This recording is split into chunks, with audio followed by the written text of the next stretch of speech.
Woolly mammoths are one of the most recognizable prehistoric animals, even though they've been extinct since the late Pleistocene era. But now they're back, albeit in a much different form than you might be imagining. Vow, an Australian cultivated meat company, has just unveiled the Mammoth Meatball. No actual woolly mammoths were hurt in the process. Instead, Vow identified a mammoth gene called myoglobin, which it said gives red meat its meaty taste. The company then filled in the sequence holes using African elephant DNA, a strategy that totally worked out in Jurassic Park. Then it inserted the mammoth myoglobin into sheep cells and started growing enough cells to construct its mammoth meatball. No one at Vow has eaten the meatball yet. The company said it's not sure what kind of trouble the primordial hors d'oeuvre might cause for the human body, but the project serves as a proof of concept for Vow's mission to invent entirely new meats that have never existed before.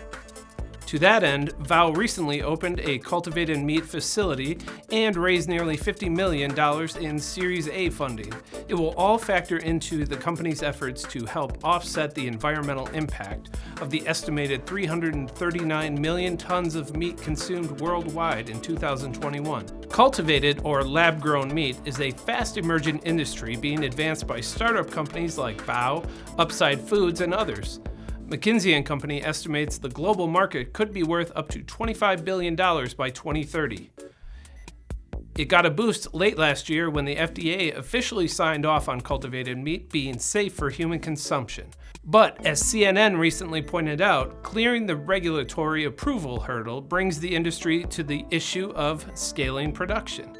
And that will need to happen if cultivated meat has any hope of replacing a meaningful amount of the traditional meat consumed every year. But if companies like Vow, which is bringing its first product to market soon, can make meatballs out of extinct mammals, maybe they can make cultivated meat eaters out of us all. I'm Ben Munson, and this is IEN Now.